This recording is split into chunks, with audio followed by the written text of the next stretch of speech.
E aí, tudo bom com vocês? Estamos aqui reunidos para mais uma correção de patch. Essa semana que foi uma semana um pouquinho diferente, não é verdade? Como eu já havia falado na comunidade, eu não teria como lançar conteúdo nenhum até quarta-feira. Eu fiz uma viagem. Inclusive, muita gente ficou assim: ô tio, não vai lançar não? Ô tio, não vai lançar não? Olha, para você saber de tudo o que acontece no nosso canal, você tem que ser inscrito. A gente deixa o recado lá na comunidade. Você não faz parte da comunidade, você acaba não vendo as notícias. Então, ó, se atenta. Você que não é inscrito, se inscreva. É rapidinho, tão rapidinho como a nossa correção de hoje. Como a gente tem pouco tempo e muita coisa para falar e para tratar, não somente com a turma do 7º ano, mas com as demais turmas também, eu vou fazer diferente hoje. Eu vou colocar as respostas de uma maneira mais resumidas e eu vou colocar no mesmo vídeo conteúdo de português e de ensino religioso. Combinado? Vamos começar com português, então? Vocês já estão cansados de ouvir sobre notícia, não é? Viram o que é notícia, qual é a diferença da notícia para reportagem. Nós temos aqui mais uma informação sobre notícia para vocês ficarem assim, saturados de notícia. Agora vocês vão entender esse gênero como nenhum outro. Eu não sei se vocês estão ouvindo aí no fundo o caminhão, né? Esse é o grande problema, nós não estamos num estúdio, pode ser que os ruídos externos prejudiquem um pouco, espero que não. Pois bem, a notícia é um formato de divulgação de um acontecimento por meios jornalísticos. Esses textos geralmente são curtos e buscam objetividade no relato, ao mesmo tempo que querem conquistar o leitor. Um outro detalhe importante é a lead, também chamado no Brasil de cabeça, que é aquele primeiro parágrafo. E na lead nós temos praticamente todas as informações da nossa notícia, porque ela responde às perguntas básicas: quem, o que, quando, onde, como, porquê, para o leitor já de cara entender sobre o que é a notícia. Eu não vou chover no molhado, nós já vimos e já revimos isso desde o patch 1, que começou com o gênero notícia. Então nós vamos às atividades. A primeira delas é a de escolher um dos temas abaixo. Então olha só, nós podemos escolher a vacina contra o coronavírus, nós podemos escolher o show em formato de drive-in, mas o que eu escolhi foi o retorno do futebol na pandemia. Se você escolheu qualquer um dos outros dois, você agora vai fazer, então, uma notícia sobre um deles. Como eu escolhi o retorno do futebol na pandemia, a minha notícia é sobre o retorno do futebol na pandemia. A manchete ou o título sempre chama atenção, às vezes usa um trocadilho, alguma coisa que desperte a atenção do leitor. Como que eu fiz o meu título? Eu coloquei assim: futebol. Retorno antes, ou melhor, eu já agora que eu vi ali que não ficou, eu tinha colocado futebol na pandemia, retorno antes que o Covid mate o futebol. E eu notei que o termo futebol ficou repetido, né? A gente tem que pensar bem nisso antes de fazer a nossa notícia, a nossa manchete, o nosso título, para ficar chamativo e não repetitivo. Futebol, retorno ou morte. Poderia ser um título. Futebol, retorno antes que o Covid o mate. Também poderia ser aí uma outra opção. O que nós temos que mudar é esse título, porque a gente repetiu aqui a palavra futebol. Tá certo? Vou deixar isso em aberto. Você cria um título criativo aí e você coloca no seu texto. Ou retorna ou morre. Futebol, retorna ou morre. Tá aí uma sugestão de título. Futebol, ameaçado de morte pelo Covid. Olha só que legal. Eu vou até colocar esse aqui porque eu gostei, hein? Vamos lá?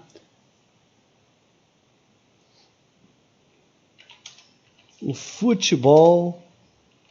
Opa! O futebol ameaçado de morte pelo Covid. Tio, por que o senhor não editou o vídeo? Não tenho tempo, tenho que fazer isso ao vivo com vocês, tá certo? Pois bem, vamos para o texto agora. Entre os perigos da contaminação e o prejuízo financeiro que coloca em risco a estabilidade dos clubes brasileiros, a CBF realiza estudos no campo epidemiológico e estabelece regras para o retorno das atividades esportivas. Aqui está o meu resumo.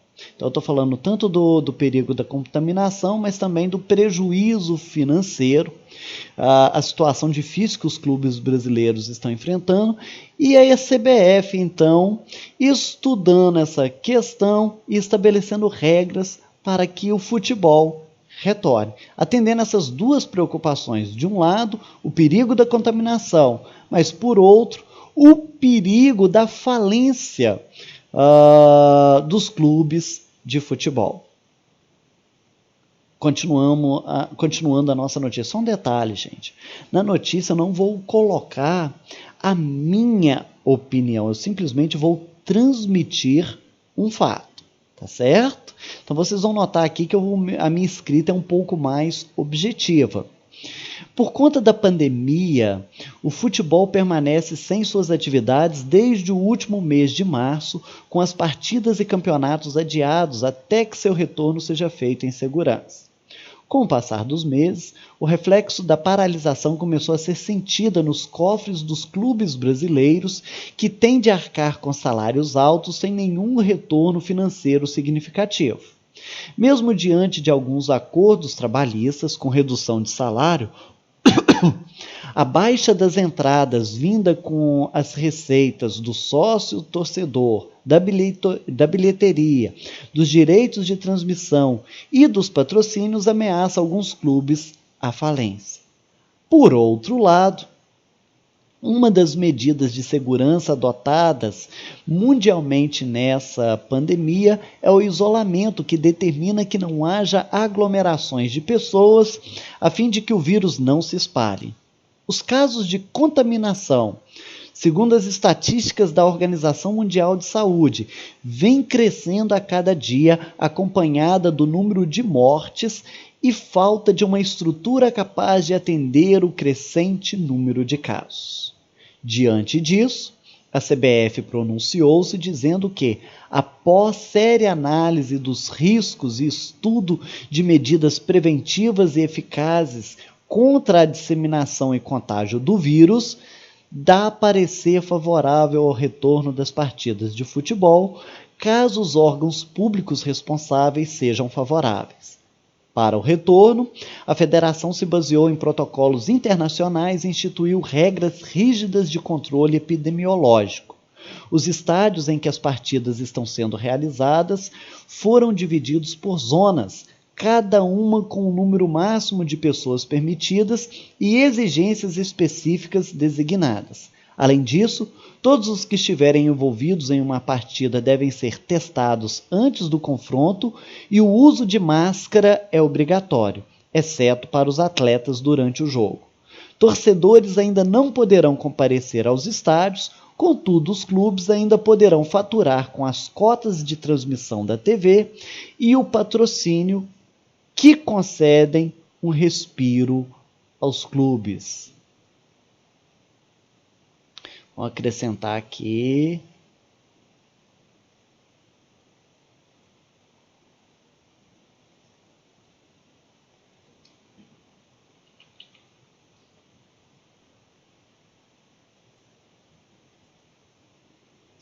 Opa!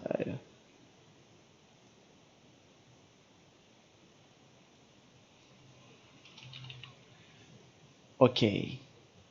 Dessa forma, os campeonatos serão retomados e o futebol voltará aos torcedores, ainda que na telinha. Pois bem, El, fiz uma notícia. Não quero dizer que essa notícia é real não, viu, gente? Eu quebrei a cabeça aqui rapidinho e bolei só para vocês não ficarem com a correção dessa semana.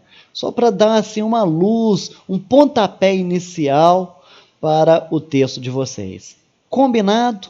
Podemos seguir então para a nossa aula de ensino religioso. Nossa aula de ensino religioso trata da vida de um líder religioso. Na verdade, nós temos visto sobre liderança religiosa nos últimos dias, e aqui nós temos o Dom Pedro Casaldágila, ok? Dom Pedro Casaldágila. E o texto diz assim: o jovem Pedro veio da Espanha para anonimamente servir os pobres do Brasil. Mas como o amor exala bom odor, logo Pedro ficou conhecido pelo perfume da fé que exalava. Seu cheiro bom encantou mulheres e homens sofredores que viram nele uma espécie de pai dos pobres. Esse título, em outros tempos dado a São Vicente de Paulo, cabe bem ao bispo de Araguaia. Sua caridade, porém, percorreu caminhos bem diferentes da difundida por Vicente, cuja filantropia imediata saciava a fome dos famintos e socorria os desabrigados. Pedro encarnou a vida do pequeno, do menor de todos, do mais insignificante dos humanos. Despojou-se de todo o conforto, de toda a segurança, de toda a regalia, ao modo franciscano. Viveu junto dos explorados do Araguaia e se fez um deles. Mas também a comparação com o pobrezinho de Assis não faz jus à vida de Pedro. Talvez Pedro pudesse ser comparado ao Santo Oscar Romero, mártir da América Latina, cruelmente assassinado no altar, cuja vida foi unida à de Cristo num só sacrifício. Mas apesar da bravura, os dois bispos se distinguem. A poesia de Pedro, sua vida às margens do Araguaia e sua sensibilidade para questões urgentes do nosso tempo fazem-no uma pessoa singular. Aí nós temos aqui uma poesia, gente, daqui a pouco eu vou ler essa poesia, que sempre começa: quando ninguém nas igrejas falava de direito dos indígenas ou de respeito aos deuses dos quilombos, Pedro criava o Conselho Indigenista Missionário e a Pastoral da Terra. Quando nas igrejas ainda não se falava da defesa do meio ambiente, nem havia o Francisco de Roma escrevendo a encíclica Laudato Si, Pedro protegia as matas. E assim vai até o final. Por que eu não estou lendo agora? Porque a nossa atividade é elaborar uma tirinha com o texto. E eu peguei aquele trechinho para mostrar a luta de Pedro pelos direitos humanos. Olha só como que eu fiz a minha tirinha. Vamos lá. Eu não sou um bom desenhista, viu? Tá aqui a tirinha, ó. Este é Pedro Casaldálica.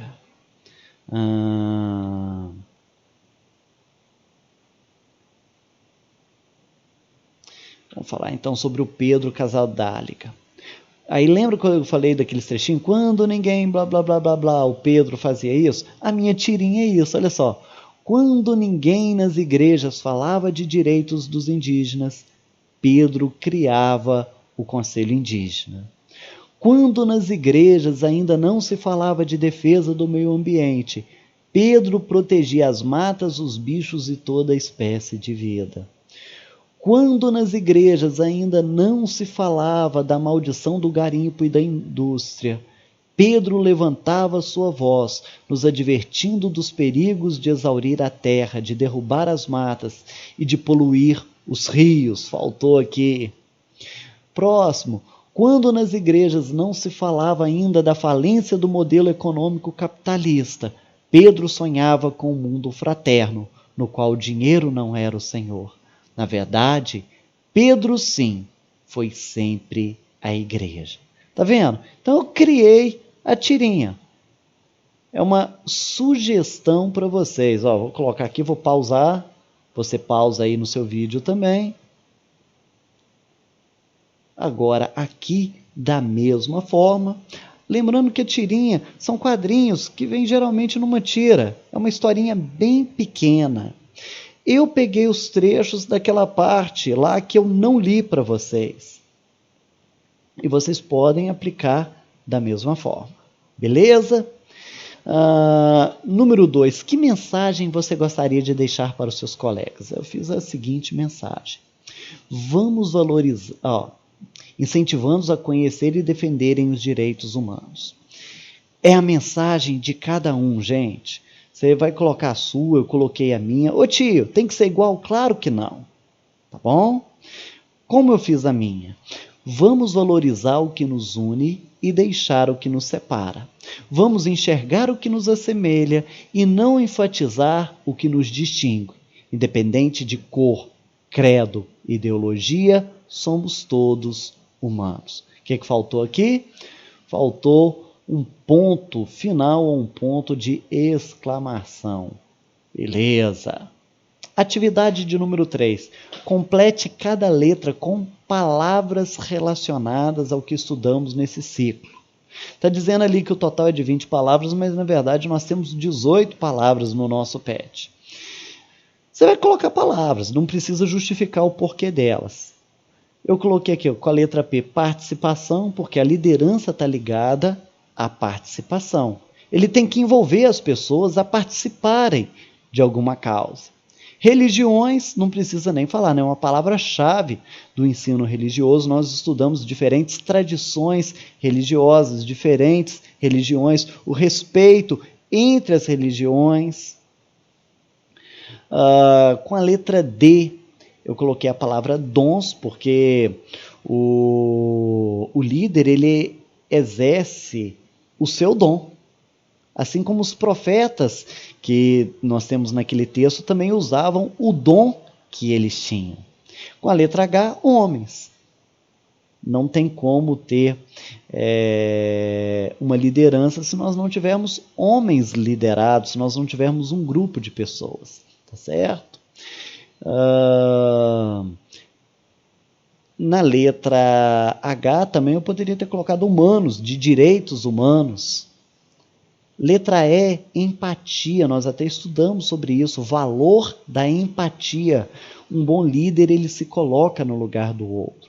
Com a letra I, idosos. Lembra da atividade passada, quando nós estudamos sobre direitos humanos e o direito do idoso? Então eu coloquei na letra I, idoso. Na letra T, não poderia deixar de faltar trabalho. Um líder, ele é um trabalhador. Com a letra H, humanização.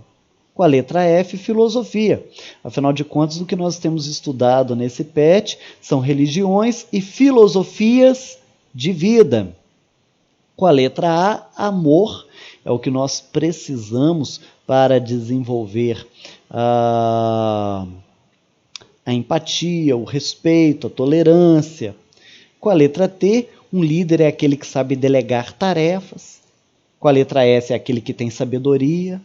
Com a letra F é aquele que tem força. E quando eu falo de força, eu não falo simplesmente força física, mas de uma força que está na alma. Aquela coragem, aquela determinação, aquela garra, aquele desejo de ir até o fim em prol de uma boa causa.